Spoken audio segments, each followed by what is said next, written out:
When a quiet child arrived in class with a bandage wrapped around her small hand, the few words she eventually spoke sent a chill up her teacher's spine. What seemed like a simple scrape at first spiraled into a much darker reality, one that threatened more than just her childhood.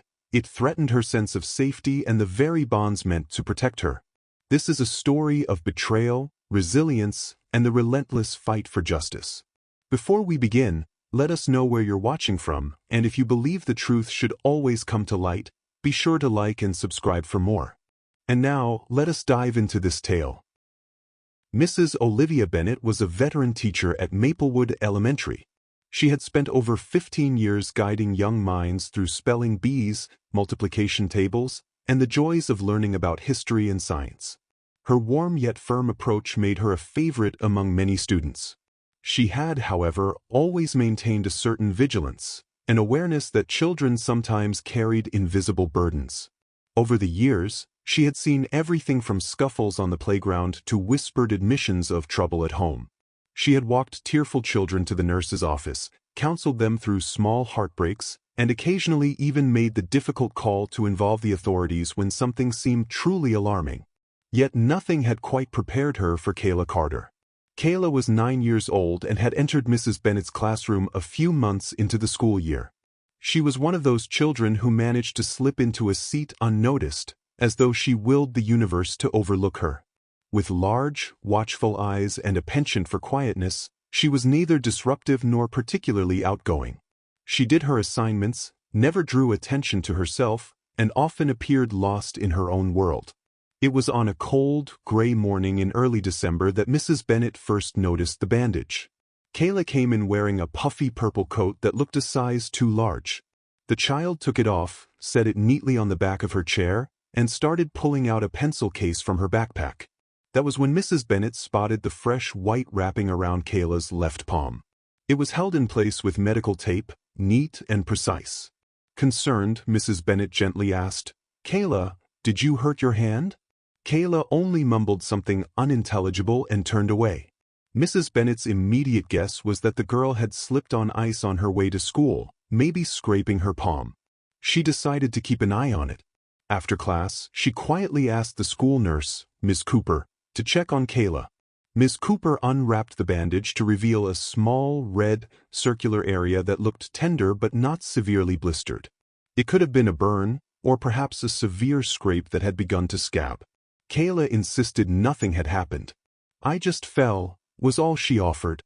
The nurse reapplied fresh gauze, shrugged, and told Mrs. Bennett it looked minor.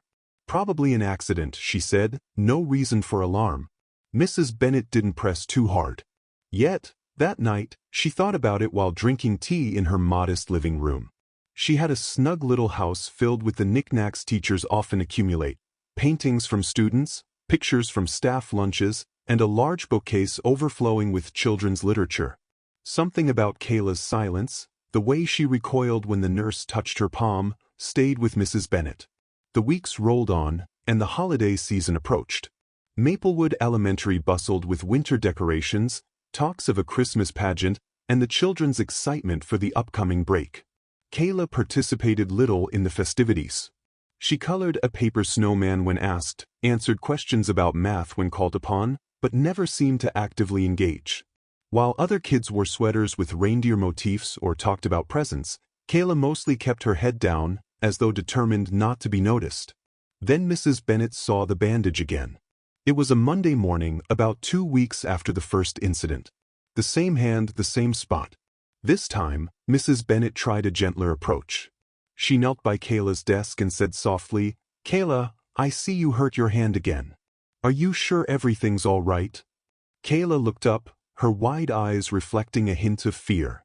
Then she shook her head as if she were trying to dislodge some persistent thought, and forced a smile that did not reach her eyes. "I'm just clumsy," she whispered. Mrs. Bennett felt a little pang of worry in her gut.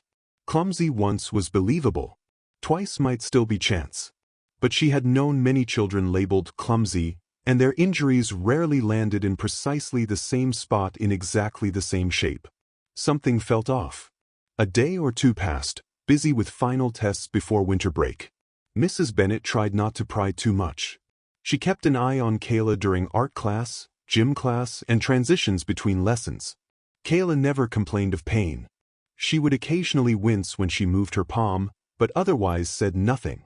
She continued to float through the hallways like a ghost, unremarkable except for those who paid close attention. Winter break came and went. When January arrived and the students returned, Kayla re-entered the classroom quietly, wearing gloves against the chilly wind outside. By lunchtime, Mrs. Bennet saw that the gloves were off, and a new bandage was there. Always on a Monday. Always a neat wrap over that same patch of skin. Mrs. Bennet's heart tightened. This was a pattern. That week, she had a longer conversation with Miss Cooper, the nurse, who again insisted it looked like a small burn. But if Kayla says it's just from cooking or some accident at home, I have no proof it's anything else, Miss Cooper said, sounding almost apologetic. We can keep an eye on it, Olivia, but sometimes kids really are just accident-prone. Mrs. Bennet tried to dismiss her worries, telling herself that maybe Kayla enjoyed helping in the kitchen and kept touching the stove or a hot pan. Yet the knot in her stomach refused to unravel. She had a short meeting with the school counselor, Ms. Gonzalez, who suggested they both pay closer attention to Kayla's behavior and see if there were signs of abuse or neglect. The counselor had no direct evidence either, but she took Mrs. Bennet's concern seriously enough to note it in Kayla's file. One Monday afternoon, Mrs. Bennet was reading aloud from a children's novel. The class sat in rows on the floor, wide-eyed at the story's suspenseful moment. As Mrs. Bennet turned a page, she noticed Kayla wincing when she placed her hand on the ground to support herself. Right after the reading session, Mrs. Bennet quietly approached and asked Kayla if she needed a visit to the nurse. Kayla bit her lip, shook her head, and let her gaze drop to the scuffed toes of her shoes. "No, I'm okay," Kayla said softly. In the following days, a sense of foreboding built within Mrs. Bennet. She started noticing other small things. Kayla stiffened at loud noises, especially the sound of the cafeteria kitchen clanging or the beep of the microwave that sometimes sat at the back of the classroom for science projects. If another student brushed against her too quickly, Kayla would jerk away, eyes wide, as if bracing for something worse than a mere bump. When the next Monday arrived with yet another bandage, Mrs. Bennet decided enough was enough. She pulled Kayla aside during silent reading time, in the hush of the classroom, while her other students were lost in their books. Kneeling next to Kayla's desk, Mrs. Bennet whispered, "Honey, what's going on?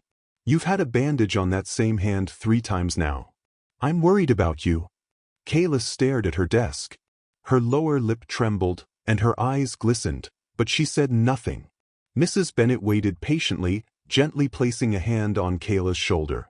The girl glanced up at last, tears threatening to spill over, and in the faintest voice, she said, "It's my reminder to behave." Mrs. Bennet's heart pounded. That phrase sent a chill through her. She quietly asked, "Kayla, sweetheart, what do you mean?"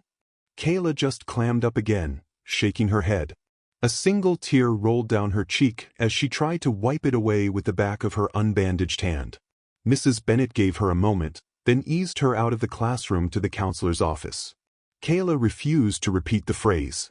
Ms. Gonzalez took notes, asked Kayla gentle questions, but the girl just stared at the floor and answered in monosyllables. After half an hour, they let Kayla return to class, exchanging uneasy glances. That night, Mrs. Bennet hardly slept. She made herself a cup of chamomile tea, warmed up leftovers for dinner, and found she barely touched her food.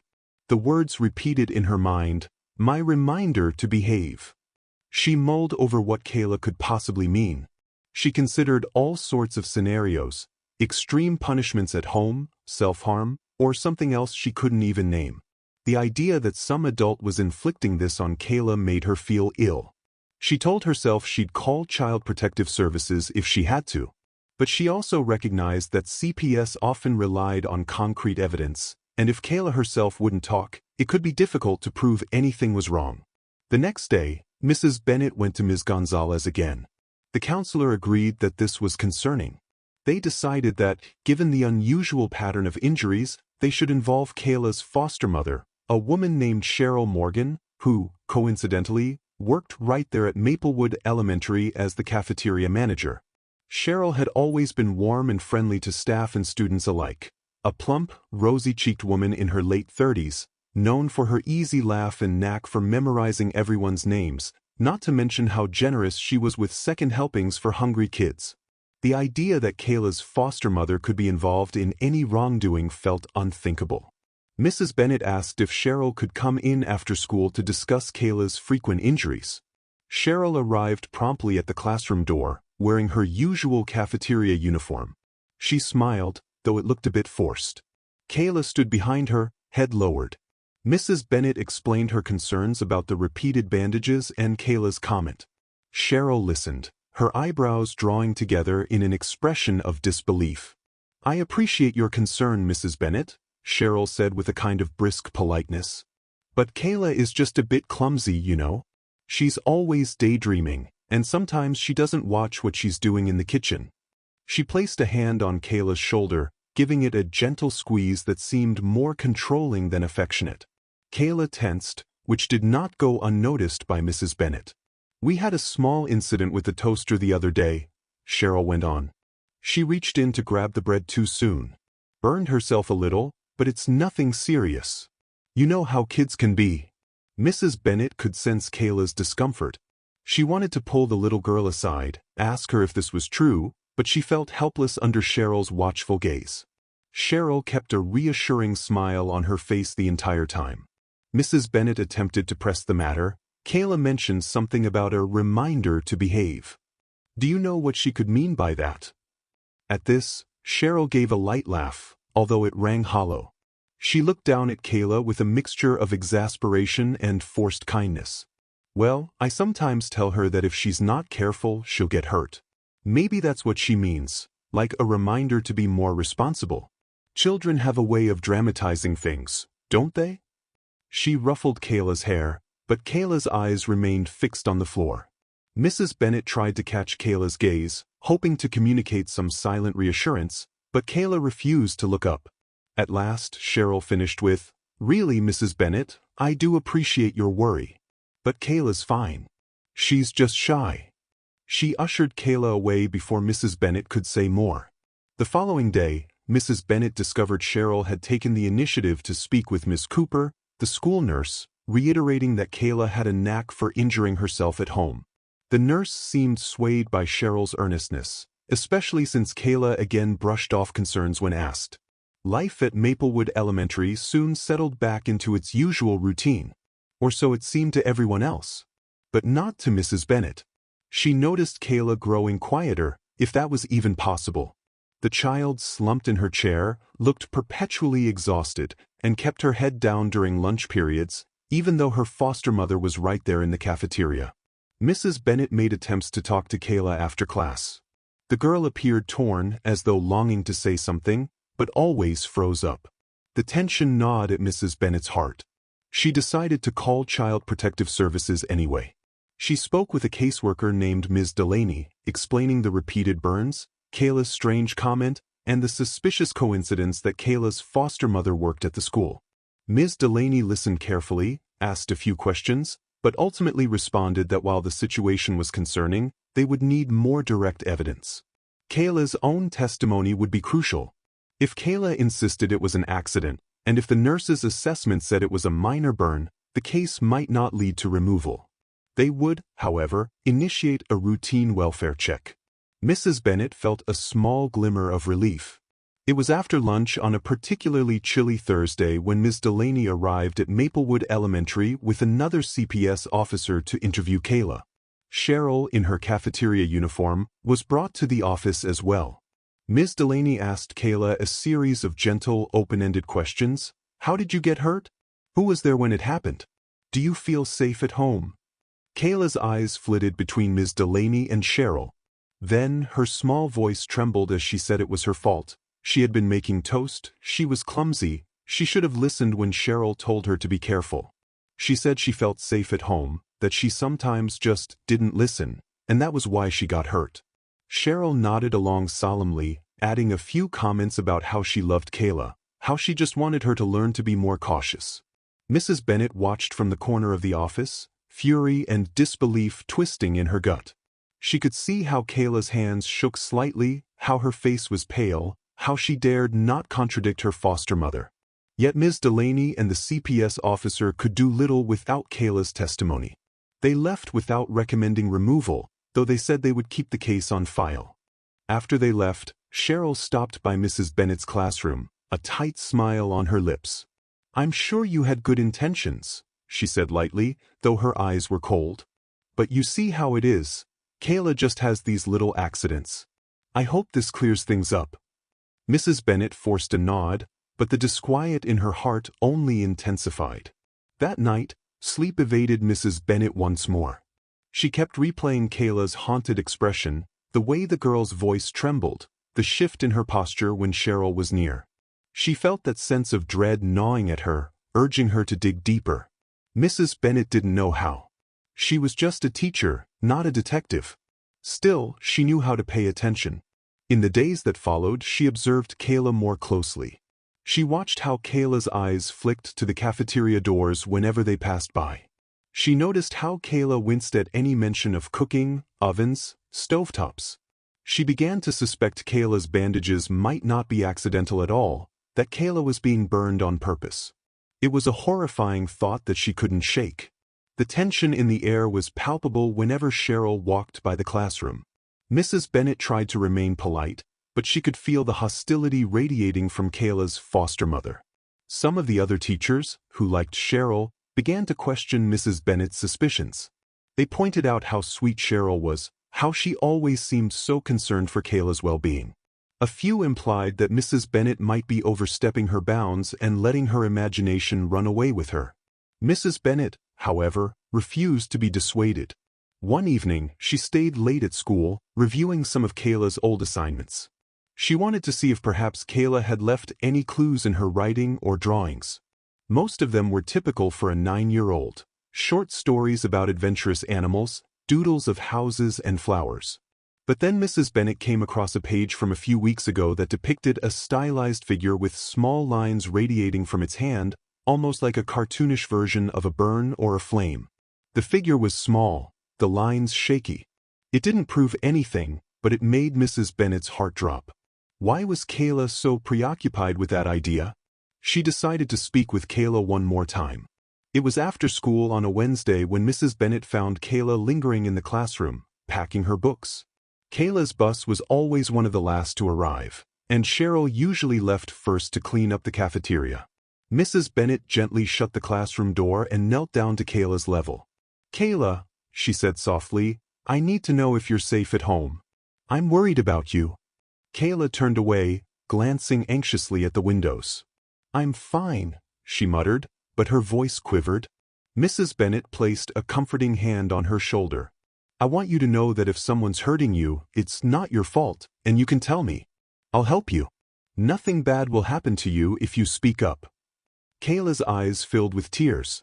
For a long moment, it seemed like she might speak.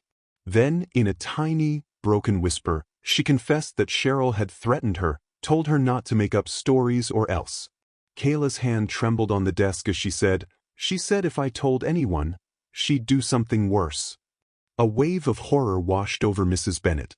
She kept her voice calm, though her heart pounded wildly. "Has she hurt you any other way?" she asked. Kayla nodded, sobbing quietly now. She reached into her backpack and pulled out a wrinkled page from a small notebook. Hands shaking, she handed it to Mrs. Bennett. The teacher carefully unfolded it. Her eyes widened at the sight. A crudely drawn picture of a stovetop, a hand pressed against it, and under that shaky words that said, "Too loud again. Reset." The sense of dread in Mrs. Bennett's chest solidified into conviction. She pulled Kayla into a gentle hug, mindful of her injured hand. "Thank you for trusting me," Mrs. Bennett whispered, tears burning in her own eyes. "I promise we'll help you." The next morning, Mrs. Bennett spoke with the school counselor and the nurse again, showing them the drawing. They documented Kayla's statement as best as they could. Ms. Gonzalez agreed that this was evidence enough to call CPS back and push for a deeper investigation. They were all outraged, sickened by the idea that Cheryl would do such a thing, and even more so that she worked in the same building, able to keep Kayla under her watchful control. They typed up a report with copies of the drawing, notes on the repeated injuries, and statements from Mrs. Bennett and the counselor documenting Kayla's fear and Cheryl's suspicious behavior. CPS arrived a second time, this time armed with a warrant to search Cheryl's home. Mrs. Bennett stayed after school that day, her nerves on edge. She half expected Cheryl to barge into her classroom, furious, but the cafeteria manager never appeared. Later, Mrs. Bennett learned from Ms. Delaney that they had indeed found disturbing evidence, behavior logs, in which Cheryl had recorded Kayla's infractions, such as talked too loudly or didn't clean up properly, followed by the note heat reset. The phrase made Mrs. Bennett's stomach churn. The warrant search also revealed space heaters missing from Kayla's bedroom, despite winter conditions, and scorch marks on the stove that matched the pattern of Kayla's handprint. Cheryl was taken into custody, charged with child endangerment, intimidation of a minor, and obstruction. That evening, the school's grapevine buzzed with news of Cheryl's arrest. Some teachers were horrified, others were disbelieving. Mrs. Bennett felt a storm of emotions, relief that Kayla would be safe, guilt for not acting sooner, anger at a system that had nearly allowed this abuse to continue unchecked. She drove home in a daze, hardly remembering the route she took. Kayla was placed in emergency care that same night. Mrs. Bennett checked in with Ms. Delaney to ensure the girl was at least in a safe environment. Ms. Delaney promised she would keep Mrs. Bennett updated. The next few days were a whirlwind of staff meetings, rumors, and heartbreak as the reality sank in. Parents demanded to know how someone like Cheryl had slipped under the radar. Colleagues wondered how long Kayla had been suffering. One evening, as Mrs. Bennett sat alone in her living room, she found herself staring at a small photograph on her mantel, a picture of herself smiling in front of Maplewood Elementary. She thought of Kayla's frightened eyes, her bandaged hand, and the quiet resilience she had shown despite such cruelty. Mrs. Bennett hadn't had children of her own. Her life revolved around her students, whom she thought of as her kids. But Kayla needed more than just a teacher now. She needed a stable home, a permanent sense of safety. The idea formed slowly at first. Mrs. Bennett contacted Ms. Delaney to see how Kayla was doing in emergency foster care. She found out Kayla was placed in a group home temporarily, awaiting a more permanent foster situation. Something in Mrs. Bennett's heart gave a painful twist at the thought of Kayla drifting from one unfamiliar house to another. Wasn't that how she had ended up with Cheryl to begin with? Mrs. Bennett went to bed that night turning the question over in her mind. Could she become Kayla's foster parent? She was single, had never raised a child. Would she be able to provide Kayla with the support and healing she needed? She tossed and turned, eventually falling into a fitful sleep populated by dreams of Kayla's bandaged hand and the horrifying words, "reset," scrawled in a child's handwriting. By morning, Mrs. Bennett had made her decision. She would try. If the system allowed it, she would open her home to Kayla. She called Ms. Delaney and asked about the process. The caseworker was surprised but pleased, explaining that if Mrs. Bennett was serious, she would have to go through background checks, foster parent training, and a home inspection. It wouldn't be an overnight process, but Ms. Delaney said Kayla might benefit enormously from living with someone she already trusted. In the weeks that followed, Mrs. Bennett embarked on a daunting journey. She filled out stacks of paperwork, attended preliminary training sessions in the evenings, and spent her savings to ready her spare bedroom for Kayla, painting the walls a soft pastel color, adding cozy bedding and a small desk. The process was stressful, and more than once Mrs. Bennett questioned her own courage. But every time she considered giving up, she remembered Kayla's whispered admission, her trembling hands, and the quiet hope that flickered in her eyes whenever Mrs. Bennett offered a comforting smile. Meanwhile, Kayla continued attending Maplewood Elementary, though she was temporarily housed in a different foster setting. The girl seemed cautious, unsure how to interact with Mrs. Bennett now. She was probably overwhelmed by the flurry of attention, police interviews, counselor appointments, pitying glances from classmates. Mrs. Bennett strove to be a steady presence, offering Kayla calm encouragement, the same gentle voice she had always used in the classroom. She let Kayla come to her when she was ready. The conflict lingered. Though Cheryl was in custody, she pleaded not guilty, claiming everything was a misunderstanding, that Kayla was lying or exaggerating. A court date was set. The administration at Maplewood Elementary was thrown into turmoil, investigating how a cafeteria manager with such a record of abuse had gone undetected.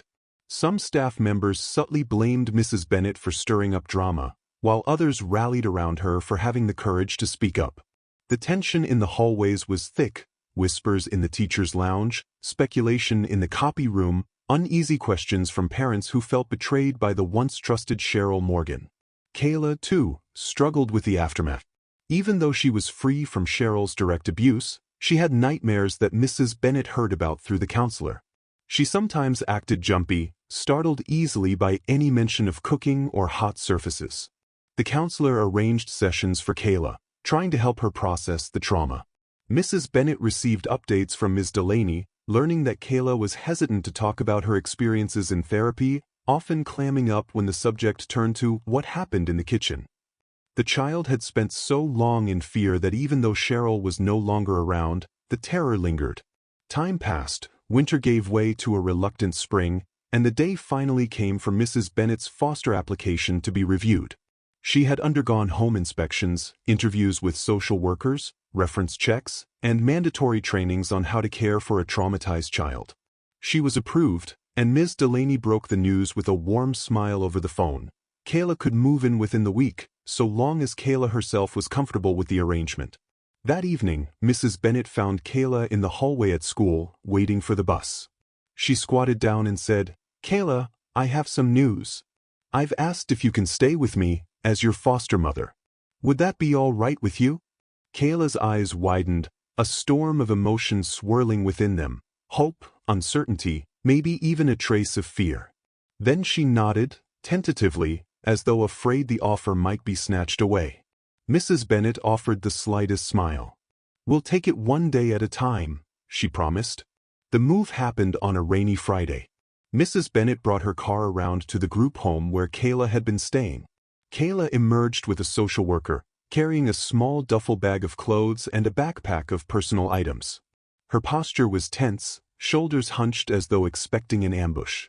Mrs. Bennet stepped out, holding an umbrella over Kayla, and gently guided her into the car.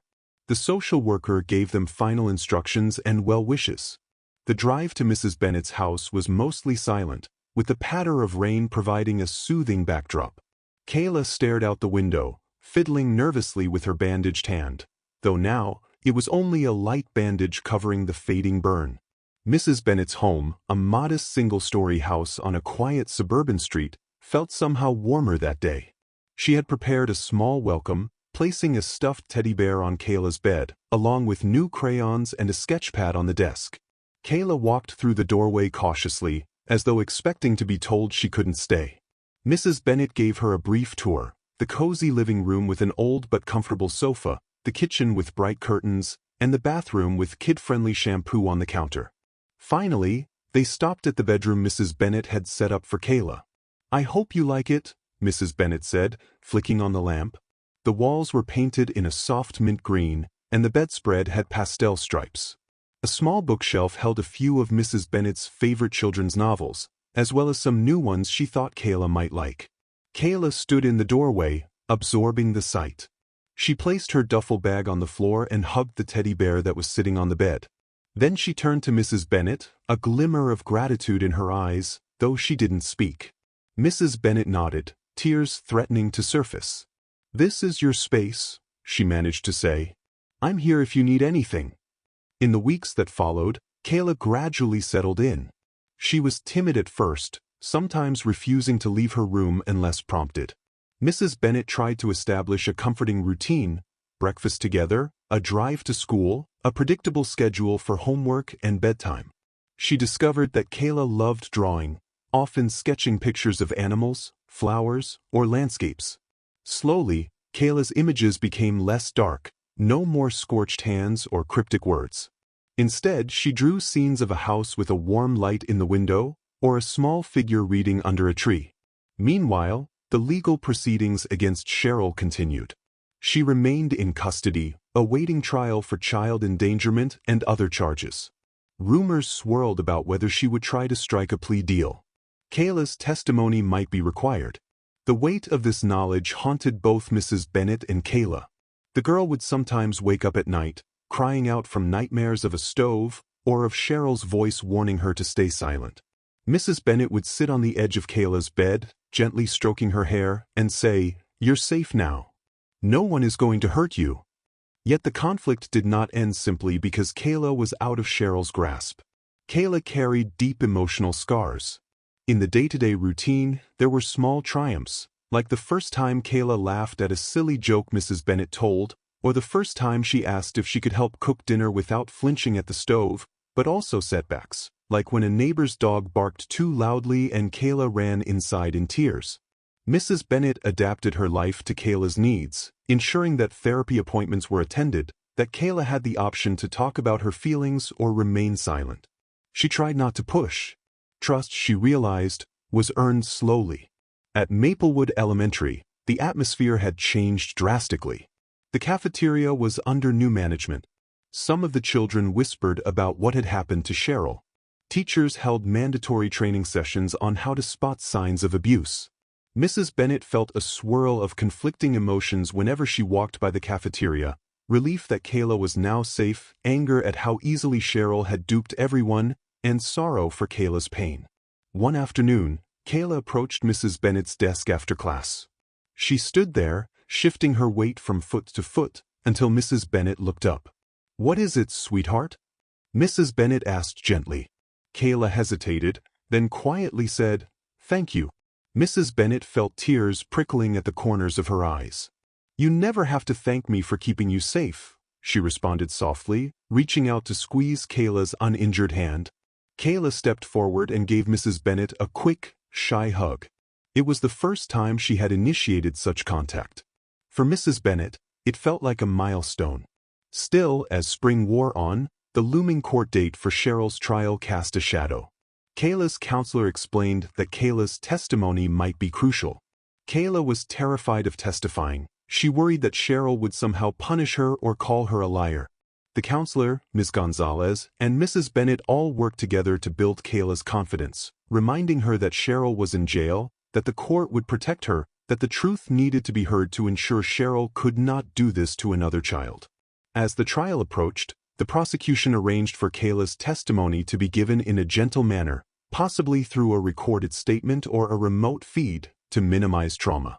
Mrs. Bennet felt her own anxiety rising, fearing how Kayla would handle facing the memory of that abuse.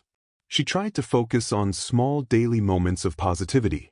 She took Kayla to the local library, where they picked out books together.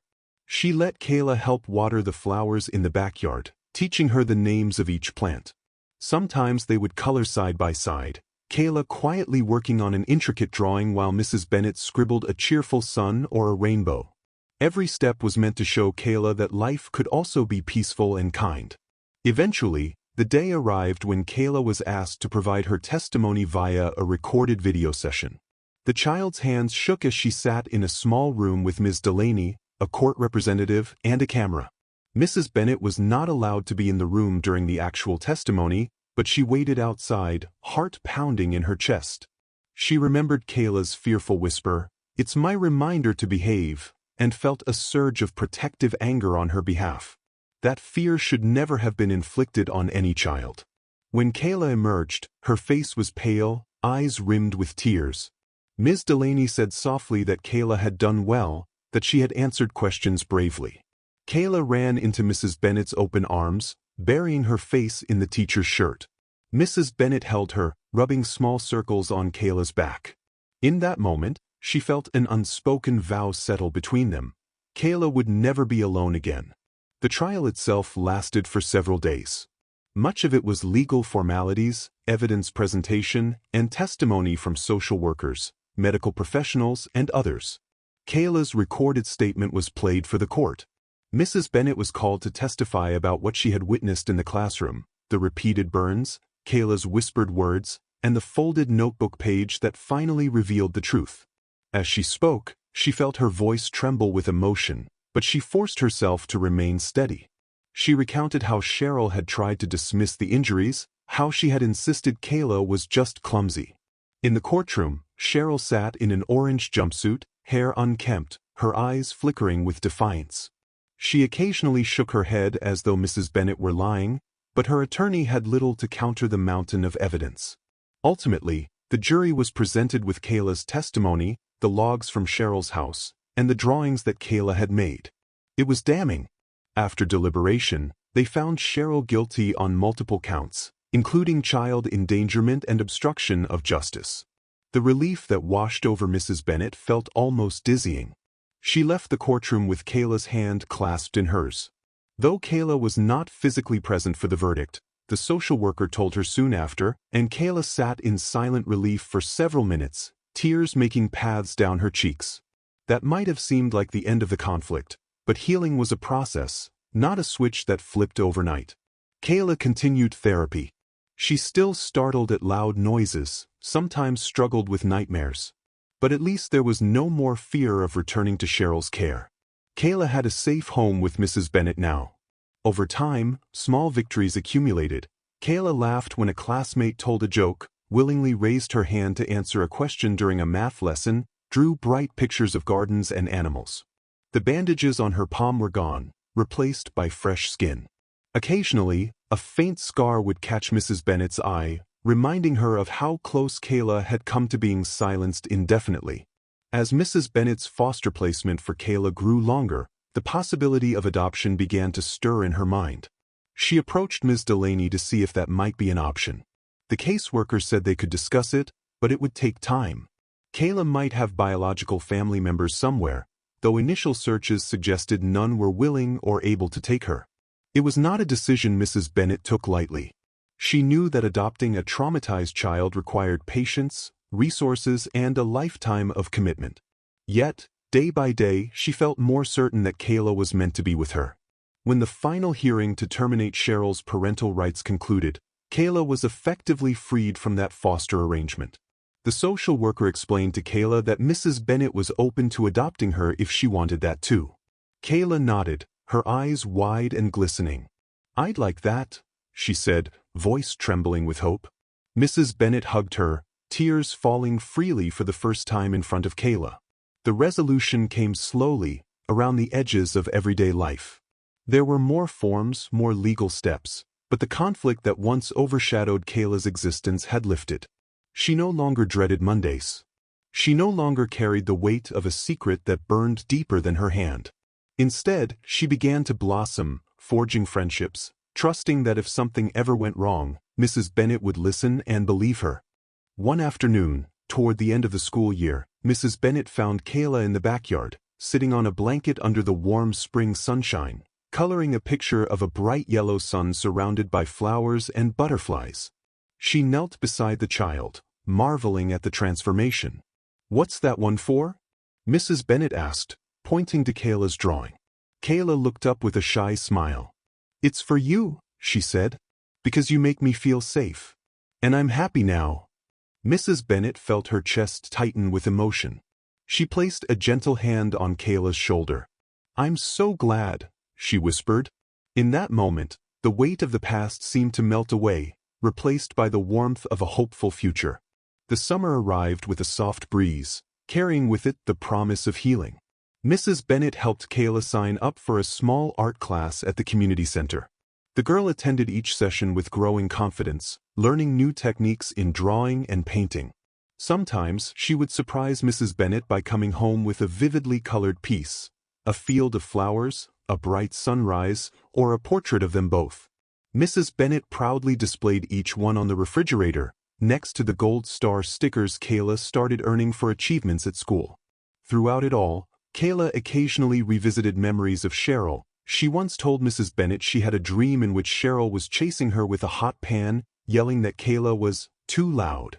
Mrs. Bennet would hold her close, remind her it was just a dream, that Cheryl could never hurt her again.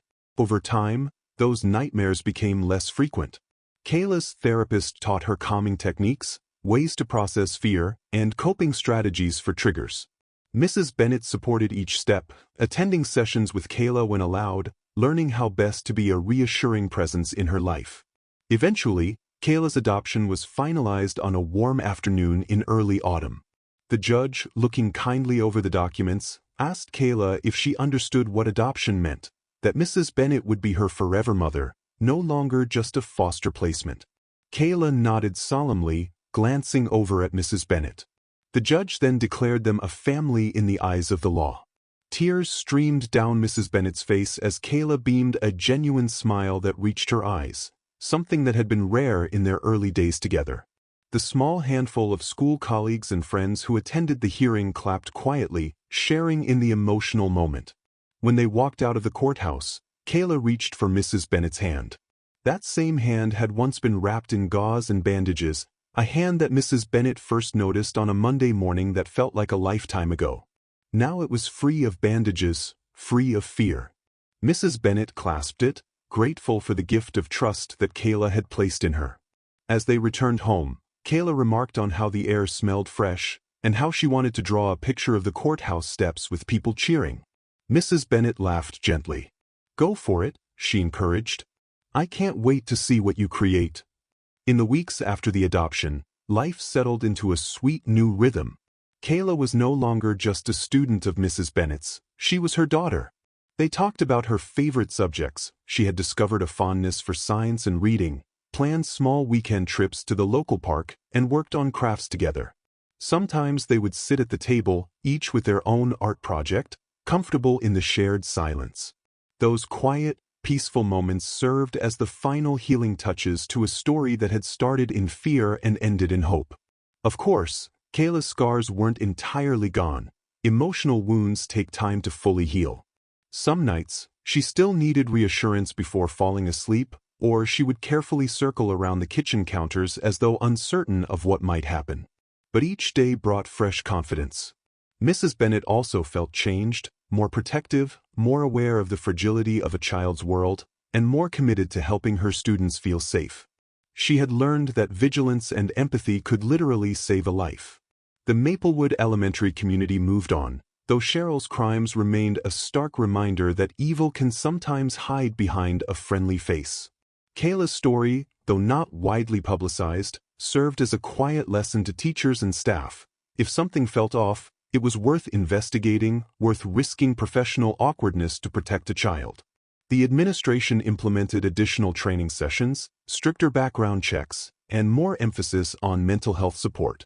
Teachers reported feeling both shaken and newly resolved, determined to ensure that no child would slip through the cracks again. At night, Mrs. Bennet would sometimes think back on everything that had happened. Cheryl's feigned innocence, Kayla's bandaged hand, the horrifying moment Kayla whispered, "It's my reminder to behave." She felt a surge of gratitude that she had trusted her instincts, that Ms. Gonzalez had supported her, that Ms. Delaney had listened in the end. The images of Kayla's drawings, especially the one with the words, "Too loud again," "Reset," never fully left her mind. But they no longer haunted her as they once did. They had become a testament to Kayla's bravery and Mrs. Bennet's unwavering resolve to do the right thing, even when others doubted her. As for Kayla, her art shifted to happier themes, gardens, sunshine, sometimes whimsical pictures of fairies or dragons. She discovered a talent for coloring in fine details and shading to create depth. She even started sharing her drawings with classmates, forging new friendships and letting go of the fear that once defined her. For her 10th birthday, Mrs. Bennet organized a small celebration with a few of Kayla's closest friends from school. Kayla beamed throughout the party, shy but delighted, especially when she saw a tiered cake decorated with icing flowers. She told Mrs. Bennet it was the best birthday she could remember. When the day was done, Kayla spontaneously hugged Mrs. Bennet in front of the last departing guest. It was an unguarded, genuine moment of affection. Mrs. Bennet felt tears welling up again, tears of happiness this time. Nothing was more precious than watching Kayla reclaim her childhood. And so the final chords of conflict resolved themselves into the gentle refrain of everyday life: homework, laughter, small squabbles over bedtime, secret smiles at inside jokes. Kayla gradually found her place in Mrs. Bennet's home, not just as a visitor, but as a daughter. The teacher's once quiet house was filled with more art supplies than ever and the occasional silly argument over which cereal was best for breakfast. The echoes of Kayla's old wounds still lingered faintly, but they were overshadowed by the warmth of a supportive environment. Mrs. Bennet never forgot the critical importance of heeding that first instinct when she saw Kayla's bandaged hand. It was a reminder that beneath a small wound could lie a much deeper injury, and that children often speak in whispers when they are most terrified. The folded notebook page with the words, "Too loud again. Reset," was tucked away in a safe place. Mrs. Bennet kept it not to dwell on the past, but as proof of Kayla's courage. That single piece of paper had been the key to freeing her. Life, of course, went on at Maplewood Elementary. A new cafeteria manager took over, someone thoroughly vetted by the district, and the children resumed their chatter about cartoons, pop quizzes, and upcoming field trips. If you walked into Mrs. Bennet's fourth-grade classroom, you might see Kayla raising her hand to answer a question about fractions, or joking with a classmate about a silly story in their reader. Her eyes were brighter these days, her shoulders more relaxed. Those who didn't know her past might never guess what she had endured. But Mrs. Bennet knew, and in quiet moments, she would catch Kayla's eye and share a knowing smile, a silent affirmation that darkness had been turned back. The resolution to the story was not a fairy tale happily ever after, but rather a realistic, hopeful outcome. Kayla found safety, Mrs. Bennet discovered a new calling in motherhood, and justice was served as much as the system could provide. Over time, Kayla's nightmares diminished, replaced by dreams of painting, playing, or traveling to far-off places. Mrs. Bennet encouraged every aspiration, from becoming an artist to maybe one day teaching art herself. Kayla, with a child's flexibility, embraced the future with cautious optimism, aware that her nightmares might never fully disappear, but also that they no longer ruled her life. On a mild fall evening a full year after Kayla had moved into Mrs. Bennet's home, they sat together on the living room couch, watching a nature documentary about hummingbirds. Kayla snuggled close, her head resting lightly on Mrs. Bennet's shoulder. They were comfortable, content, the house filled with the soft glow of lamplight. As the documentary ended, Mrs. Bennet noticed Kayla gazing up at her with an expression of gratitude and love. No words were exchanged, but the look was enough to remind Mrs. Bennet why she had undertaken this journey in the first place. The next morning, Kayla woke up with a smile and joined Mrs. Bennet for breakfast, scrambled eggs and toast. She still approached the toaster with some hesitation, but it was no longer the paralyzing fear it had once been. Mrs. Bennet quietly acknowledged this small victory, proud of the progress Kayla had made. After they ate, Kayla grabbed her backpack, ready for another day at school. Before leaving, she turned and gave Mrs. Bennet a quick hug. "Thanks, Mom," she said softly, using the title that still made Mrs. Bennet's heart swell every time she heard it. Mrs. Bennet dropped Kayla off at Maplewood Elementary, bidding her a good day and reminding her to meet outside the front doors after the final bell. Then Mrs. Bennet made her way to her own classroom, bracing for the wave of students who would soon flood her room. A colleague stopped her in the hallway, smiling warmly. "How's Kayla doing?" she asked. "She's doing really well," Mrs. Bennet replied, thinking of how Kayla's nightmares had nearly vanished and how she was smiling more each day. "We're both doing really well, actually." After school, Kayla bounded out of the main doors with a new drawing in hand. She had drawn Mrs. Bennet and herself standing together in a field of sunflowers. In the sky, a giant sun beamed down, and both figures were smiling widely. The corners of the paper had heart doodles. Mrs. Bennet couldn't help but grin. "It's beautiful, Kayla. I love it." Kayla gave a small, shy shrug. "I just felt happy today." And that was it. The simplest summation of a child's renewed sense of possibility. Mrs. Bennet realized that this was the real ending. No grand fireworks or dramatic confessions, but a subtle and profound return to normalcy that Kayla had once believed was forever out of reach. The quiet contentment of daily life was, in its own way, the greatest triumph of all. If you're still here, thank you for staying with us through this journey. Remember to like and subscribe for more stories that champion the truth, and thank you so much for watching.